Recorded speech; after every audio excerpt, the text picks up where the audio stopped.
and gentlemen, I got a proposal for Terence Bud Crawford. And it's a good one. Don't get mad, folks. Don't get mad. I know some of y'all still mad and angry and frustrated and, yo, Punch, you pick Bud to lose to Canelo. I don't want to hear none of that ish. You got something to say.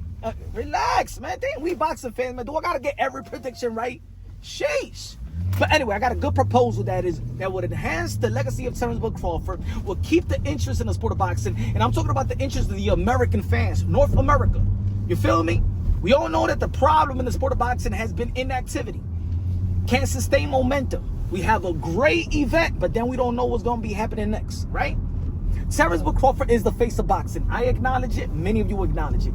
Terence Bud Crawford is pound for pound. 1-2, you can flip it around. Many acknowledge it. I think more people got Bud Crawford as pound for pound number 1 over Usyk. But that's a healthy debate in the sport of boxing anyway, right? But anyway, we still want to see Terence Bud Crawford back in the ring. This is the thing that I'm skeptical about. Could Terence Bud Crawford carry the sport of boxing, especially in North America, quite like Canelo did? Oscar De La Hoya, Floyd Mayweather. The faces of boxing had the responsibility of carrying the sport. Now, we all know that Terence Bud Crawford, mega fights, he actually was the B-side. He was the B-side with Earl Spence. I think that was a 50-50 split. I think so. But many felt that Earl Spence, he did the pay-per-views, successful pay-per-views. He had the most belts in the welterweight division and stuff like that. It was Earl Spence that truly wanted to make this fight, even though that he went against what PBC and Al Heyman wanted, right? They wanted him to face the Thurman fight when the first negotiations didn't fall through. Now, Terence Bud Crawford, could the American fans, after the Canelo Alvarez victory, 5-division world champion, 3-division undisputed, I don't believe no man is ever going to do that. Just like I don't believe that anybody going to do what Manny Pacquiao did, 8-division world champion, right? But we got to be real. Could Terence Bud Crawford carry the sport of boxing?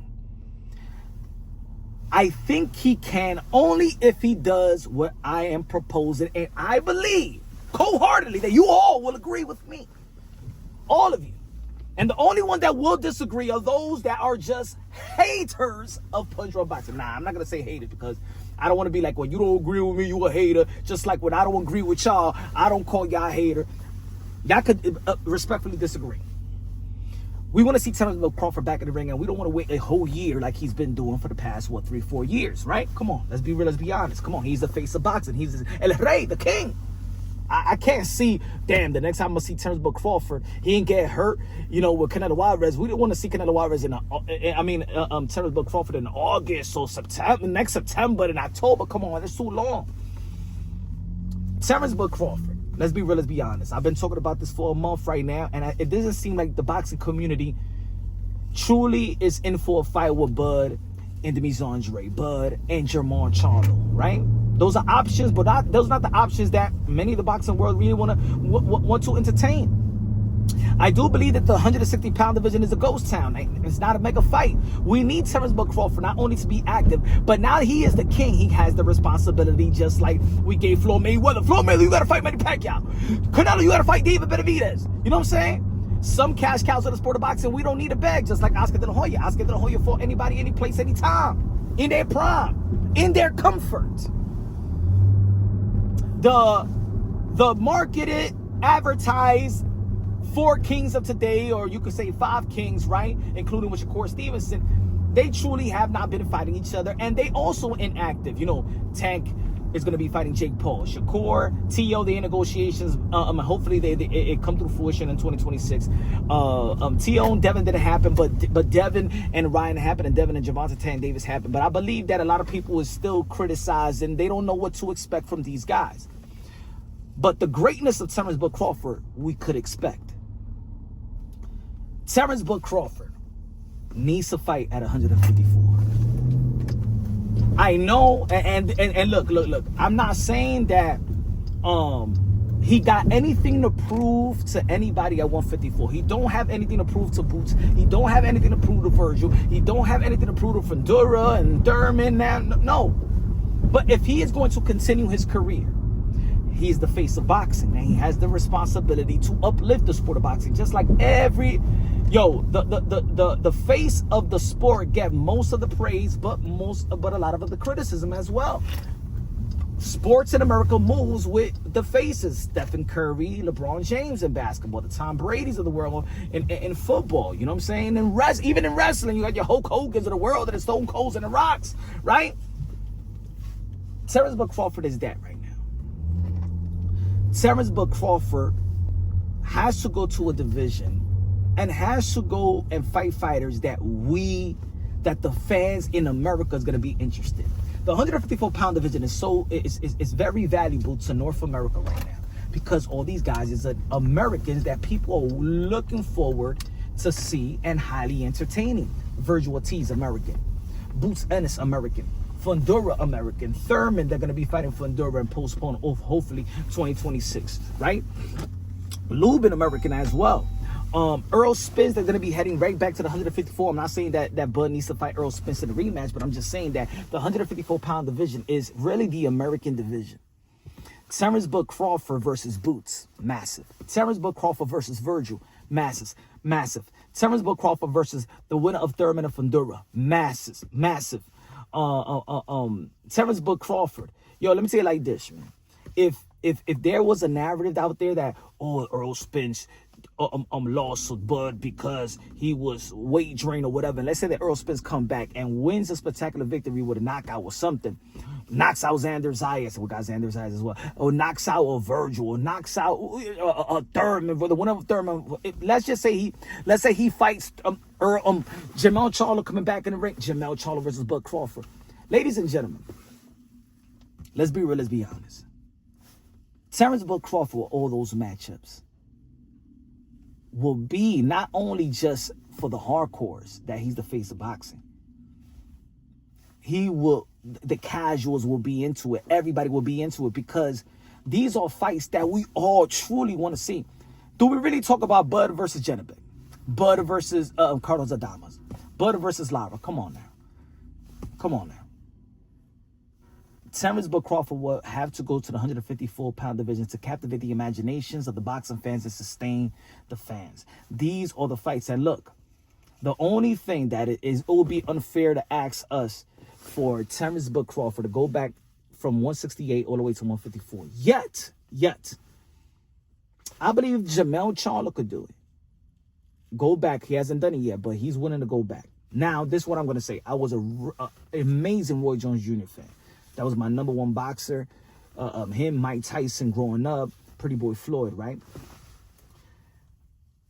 I really wanted Roy Jones Jr. to retire after he beat John Ruiz, especially after the first fight with Antonio Tarver, because I remember when I was young and I was arguing, I'm like, yo, ain't nobody in the history of the sport of boxing came right back down 2 weight classes and won a fight.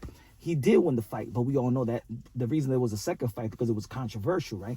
But after that, there was nothing left for Roy Jones Jr. to prove. Almost in the same situation, right? But I think he maxed out. Roy Jones Jr. just didn't have no opponent left. Bud has lucrative opponent and interesting opponent left. You know what I'm saying? It's almost like Canelo Alvarez with David Benavidez.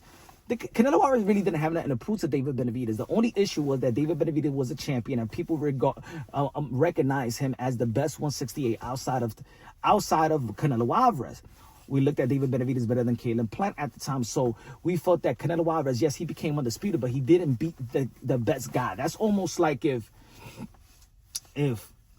Jeff Horn had the belt and Earl Spence beat Jeff Horn, and then let's say and he becomes undisputed that way. We all know that one of the best guys is Terence Bud Crawford in the welterweight division. You feel me? Or let's say if it was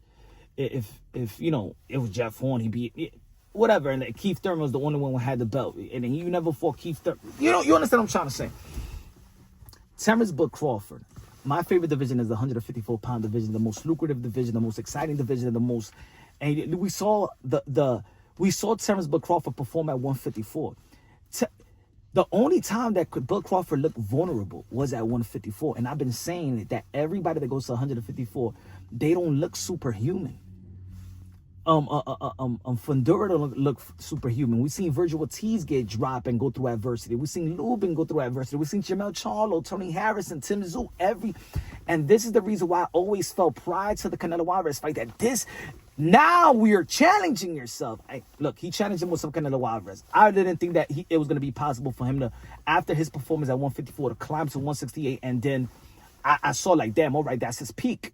Right? I was going off even how Terence Bud Crawford in an interview said that 154 division will be his peak. I truly believe that Bud Crawford could carry the sport of boxing. I'm not saying give us 6 more years of your life, but 4 more fights, 2 more years. Look at Usyk, 40 years old. Look at Beterbiev, 40. And look how Bud performed with Canelo Alvarez. He don't have the wear and tear. He could bank in a lot of money. And the thing is, these fighters are setting momentum that make it more interesting. Boots Ennis knocking out his opponent. Virgil Ortiz beating Madrimov, where a lot of people felt that he beat him better than Bud Crawford, has a great momentum, has a great challenging. If Fundura beats Thurman, hey, yo, go ask Bud Crawford's team.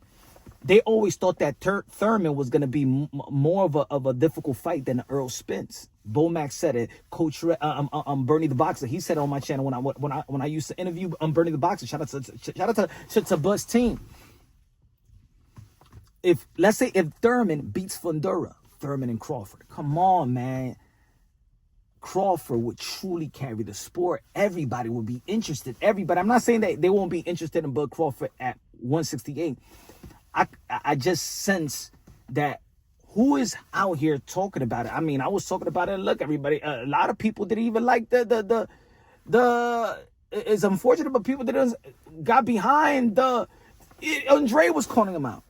Jamal Charlo haven't said nothing, so nobody's talking about Bud Crawford at 168 challenging or defending his undisputed crown, because I don't feel like most of the people just are eager to see the other guys at 168 for whatever reason. But everybody is in tune with 154. Bud Crawford go to 154, he still be the king at 150. They will look at him as the best. Jamel Charlo Crawford. Can you imagine a promo? Jamel Charlo Thurman. Jamel Charlo Virgil. Jamel Charlo. I'm sorry. Boots. I'm sorry. Bud and Boots. Bud and Virgil. Bud and Thurman. Bud and Charlo. Bud Crawford would truly carry the sport. He is the face. He is the king. But is it a king that could carry the sport in North America? Let me know what y'all think.